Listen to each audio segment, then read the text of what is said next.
A very good morning to all of you students. Asset explain कर चुकी हूँ आज मैं आपको लाइबिलिटीज़ एक्सप्लेन करने जा रही हूँ। Liabilities refers to those loan obligations and debts payable by the business concern. देखिए लाइबिलिटीज़ क्या रहता है। लाइबिलिटीज़ मतलब हमारे ऊपर जो भी कर्जा। तो लाइबिलिटीज़ जैसे हमने किसी से लोन लिया, कुछ भी पे करना है, ऑब्लिगेशंस मतलब किसी को, या कोई भी डेब्ट्स पे करनी है बिज़नेस को, है ना। बिजनेस मैन को अगर कोई भी डेब्ट्स किसी को देना है या कर्जा लिया हुआ है या कुछ भी कर्जा होता है बिजनेस मैन के ऊपर, तो वो उसकी क्या हो जाती है, लाइबिलिटी हो जाती है। लाइबिलिटी भी दो टाइप की रहती है, करंट और short term, and second long term और फिक्स्ड लाइबिलिटी। देखिए current liabilities, the liabilities which are to be repaid, the liabilities which are to be repaid in a relatively short period within 12 months are called short term और current liabilities। देखिए current liabilities जो 12 month के अंदर अंदर पे किए जाते हैं, मतलब वो कर्जे जो 1 साल के अंदर अंदर पे किए जाते हैं, वो कौन सी लाइबिलिटीज़ हो जाती हैं, current liabilities. And long term liabilities वो लाइबिलिटीज़ होती हैं जो लंबे समय के लिए किसी से अगर हम लोन लेते हैं तो जिनको लंबे समय में पे करते हैं, जैसे लॉन्ग टर्म लोन हो गया, लोन ऑन मॉर्टगेज हो गया। मॉर्टगेज दैट मीन्स अगर हमने गिरवी रख के कुछ भी लोन लिया है किसी से, तो हमारा क्या है, लॉन्ग टर्म लोन है।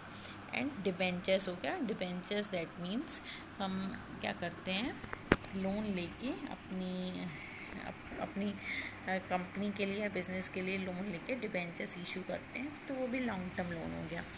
देन इसके बाद देखिए contingent liabilities, the liabilities which depend upon future uncertain events. देखिए वो लाइबिलिटीज़ जो किस पे डिपेंड है, फ्यूचर अनसर्टेन इवेंट्स पे, मतलब जो हमें पता नहीं रहता है। जैसे हमें कुछ पता नहीं है कि फ्यूचर में क्या होने वाला है, तो उसके लिए अगर हमने कुछ बचा के रखा, ठीक है। जैसे liabilities of bill discount before maturity, liabilities in a case pending. देखिए कोई भी अगर केस चल रहा है ना, कोर्ट में, तो इसके लिए अगर हमने कुछ अपने पास रखा, या liabilities under guarantee given are called contingent liabilities. मतलब जो फ्यूचर अनसर्टेन इवेंट्स के लिए लाइबिलिटीज़ रहती हैं, वो कौन सी रहती हैं, कंटीजेंट लाइबिलिटीज़।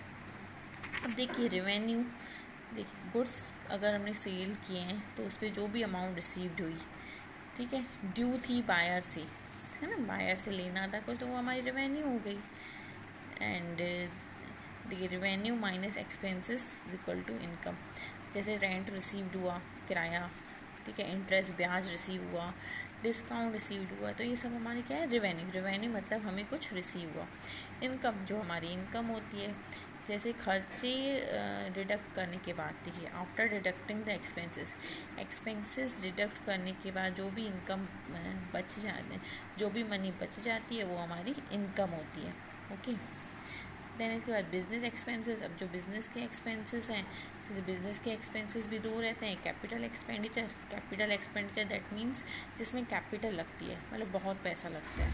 जैसे फिक्स्ड एसेट खरीदना है, मशीन खरीदनी है, बिल्डिंग खरीदनी है, लैंड खरीदना है, फर्नीचर खरीदना है, तो उसमें मनी बहुत लगेगी, है ना, तो ये क्या हुआ, कैपिटल एक्सपेंडिचर। और रेवेन्यू एक्सपेंडिचर दैट मीन्स अगर फिक्स एसेट हमारा ख़राब हो गया, मशीन बिगड़ गई, तो उसमें हमारी मनी जाएगी, मनी लगेगी, तो वो छोटा मोटा खर्चा हुआ, तो उसको क्या बोलते हैं, रेवेन्यू एक्सपेंडिचर। अब देखिए बिजनेस लॉस। अब बिज़नेस में लॉस भी होते हैं, ठीक है, unwanted burden which business force to bear. And receivable, जिसे रिसीव होना है, पेएबल जिसको पे करना है। अकाउंट, देखिए हर एक का अकाउंट बनाया जाता है, जैसे गुड्स का अकाउंट, एसेट का अकाउंट, इनकम का अकाउंट। अकाउंट का शॉर्ट फॉर्म रहता है A/C, ठीक है। एंट्री, अब जो ट्रांजैक्शन रिकॉर्ड करेंगे उसको हम एंट्री बोलते हैं। डेबिट, देखिए the entry made in the debit side of the account is called debit. जो लेफ्ट हैंड साइड एंट्री की जाती है वो डेबिट की जाती है, जो क्रेडिट साइड एंट्री की जाती है, जो राइट साइड की जाती है वो क्रेडिट साइड करती है। इसके प्रैक्टिकल से आप क्लियरली समझ जाएंगे। Okay student, books of account मतलब जो भी रजिस्टर या बुक्स बिजनेसमैन के थ्रू यूज़ किए जा रहे हैं ट्रांजैक्शंस रिकॉर्ड करने के लिए, जो day to day transactions record करते हैं जिन बुक्स में, उनको बुक्स ऑफ अकाउंट बोला जाता है। इंसॉल्वेंट या बैंकरप्ट, इंसॉल्वेंट मतलब कंगाल, अब जिसकी सब एसेट ख़त्म हो गए हैं और लाइबिलिटीज़ ही बची हैं, मतलब जो अपने क्रेडिटर्स को पे ऑफ नहीं कर सकता, उसको हम बोलते हैं इंसॉल्वेंट या बैंकरप्ट, ठीक है, जो अपने कर्जे पे नहीं कर सकता। फॉर्म, अब बिज़नेस को ही फॉर्म बोला जाता है, ठीक है। हमारी टर्मिनोलॉजी कंप्लीट हो चुकी है, आप इसको कॉपी में नोट डाउन करिए और जल्दी लर्न करिए।